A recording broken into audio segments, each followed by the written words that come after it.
మహాలయ అమావాస్య సందర్భంగా భాద్రపద మాసంలో వచ్చే అమావాస్య, ఆశ్వయుజ అమావాస్యలు చెప్పుకోదగినవి. భాద్రపద అమావాస్యను మహాలయ అమావాస్య అని, ఆశ్వయుజ అమావాస్యని దీపావళి అమావాస్య అని పిలుస్తారు. ఈ రెండు అమావాస్యలు పితృదేవతలకు సంబంధించినవి. ఆషాఢీ మవధిం కృత్వా పంచమం పక్షం మాతాః కాంక్షంతి పితరః క్లిష్ట అన్నమప్యన్వహం జలం. ఆషాఢ పూర్ణిమ మొదలు 5వ పక్షమును అనగా ఆషాఢ కృష్ణపక్షం, శ్రావణ 2 పక్షములు, భాద్రపద శుక్లపక్షం వెరసి 4 పక్షములు. పక్షం అంటే 15 రోజులు గడిచిన తరువాత వచ్చేది 5వ పక్షం. అదే భాద్రపద బహుళ పాడ్యమి నుండి అమావాస్య వరకు మహాలయ పక్షములంటారు. చివరగా వచ్చే అమావాస్యను మహాలయ అమావాస్య అంటారు. ఈ పక్షములో పితరులు అన్నాన్ని, ప్రతిరోజూ జలమును కోరుతారు. తండ్రి చనిపోయిన రోజున మహాలయ పక్షములలో పితృతర్పణములు, యథావిధిగా శ్రాద్ధ విధులు నిర్వర్తిస్తే పితృదేవతలంతా సంవత్సరమంతా తృప్తి చెందుతారు, తమ వంశాభివృద్ధిని గావిస్తారు. వారు ఉత్తమ గతిని పొందుతారు. ఈ విషయాలన్నీ నిర్ణయ సింధువు, నిర్ణయ దీపిక గ్రంథములు పేర్కొన్నాయి. భాద్రపద మాసంలో శుక్లపక్షం దేవపదము, కృష్ణపక్షం పితృపదము, అదే మహాలయ పక్షము. మహాలయమంటే మహాన్ అలయః, మహాన్లయః మహల్ అలం యాతితివా అనగా పితృదేవతలకిది గొప్ప ఆలయము. పితృదేవతల యందు మనస్సు లీనమగుట, పుత్రులిచ్చు తర్పణాదులకు పితృదేవతలు తృప్తిని పొందుట అని అర్థములు. అమావాస్య అంతరార్థం. అమ అంటే దానితోపాటు, వాస్య అంటే వహించటం. చంద్రుడు సూర్యుడిలో చేరి సూర్యుడితో పాటు వసించే రోజు కాబట్టి అమావాస్య అన్నారు. సూర్యుడు స్వయం చైతన్యం, చంద్రుడు జీవుడే, మనస్సుకు అధిపతి. అదే చంద్రుని ఉపాధి. మనస్సు పరమ చైతన్యంలో లయమైతే జీవుడికి జీవభావం పోయి దైవభావం సిద్ధిస్తుంది. అదే నిజమైన అమావాస్య. చంద్రమండలం ఉపరితలం మీద నివసించే పితృదేవతలకు అమావాస్య తిథి మిట్ట మధ్యాహ్నమవుతుంది. అందుకే భాద్రపద అమావాస్య రోజున, దీపావళి అమావాస్య రోజున పితృదేవతలు పుత్రులిచ్చే తర్పణములకు ఎదురుచూస్తూ ఉంటారని ధర్మగ్రంథాలు తెలుపుతున్నాయి. మత్స్యపురాణగాథ. పితృదేవతలు 7 గణములుగా ఉన్నారు. వారి మానవ పుత్రిక అచ్చోద. పితృదేవతలు ఒక సరస్సును సృష్టించారు. ఆ సరస్సుకు పుత్రిక పేరు పెట్టారు. ఆ అచ్చోద సరస్సు తీరంలో తపస్సు చేసింది. పితృదేవతలు సంతుష్టులై ప్రత్యక్షమయ్యారు. వరము కోరుకోమన్నారు.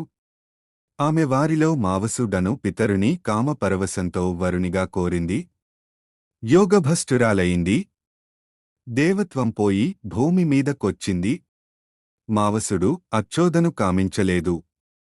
కనుక అచ్చోద మావస్య అనగా ప్రియురాలు అధీనురాలు కాలేకపోయింది. కనుక మావస్య కాని ఆమె అమావాస్య లేక అమావాస్య అయింది. తన తపస్సుచే పితరులను తృప్తినందించిన అమావాస్య అనగా అచ్చోద పితరులకు ప్రీతిపాత్రమైంది. అందువలన పితృదేవతలకు అమావాస్య, అచ్చోద తిథి యందు పితులకు అర్పించిన తర్పణాది క్రియలు అనంత ఫలప్రదము, ముఖ్యంగా సంతానమునకు క్షేమము, అభివృద్ధికరము. తప్పును తెలుసుకొన్న అచ్చోది మరల తపోదీక్ష వహించింది.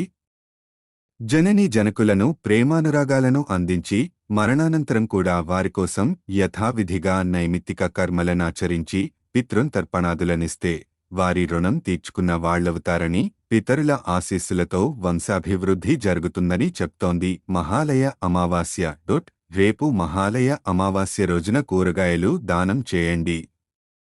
మహాలయ పక్షంలో ఆచారం ఉన్నవారు యథావిధిగా అన్నసంతర్పణ, పితృశ్రాద్ధాలు నిర్వర్తించడం చేయవచ్చు.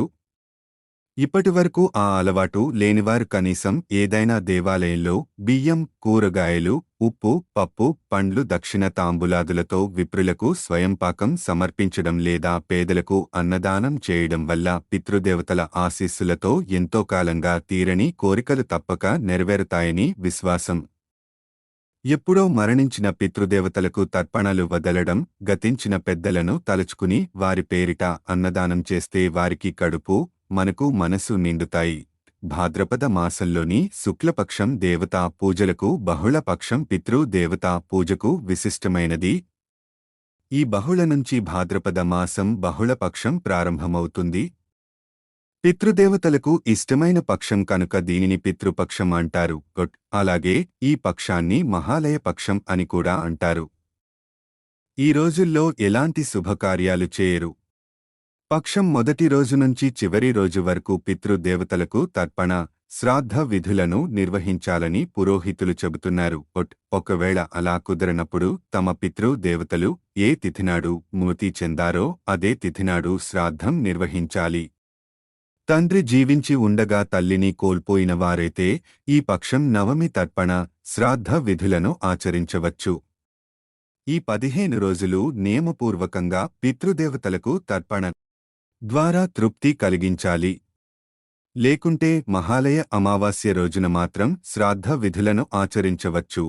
ఉత్తరాయణం దేవతల కాలం గనుక ఉత్తమ కాలమని, దక్షిణాయనం పితృకాలం గనుక అశుభమని పూర్వీకుల విశ్వాసం.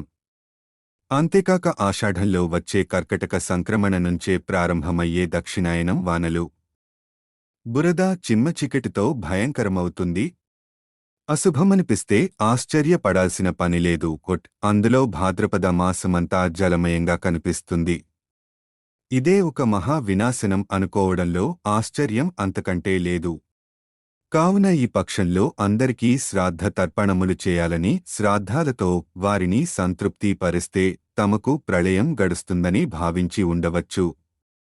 అంతేకాక ఆషాఢం 2వ పక్షం మొదలు 5వ పక్షం వరకు పితరులు చాలా కష్టపడుతుంటారు. కాబట్టి మహాలయ పక్షంలో ప్రతిరోజూ శ్రాద్ధం జరపాలని ఆచారంగా పెట్టారు. పితరులను తృప్తిపరచే ఈ కర్మల ద్వారా పితృవు రుణం తీర్చుకునే అవకాశం ఇది.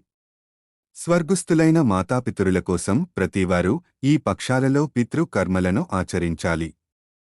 తద్వారా శ్రేయస్సు పొందగలుగుతారు. భాద్రపద పాడ్యమితో ఆరంభమైన పితృపక్షం మహాలయ పక్షమం అమావాస్యతో ముగుస్తుంది.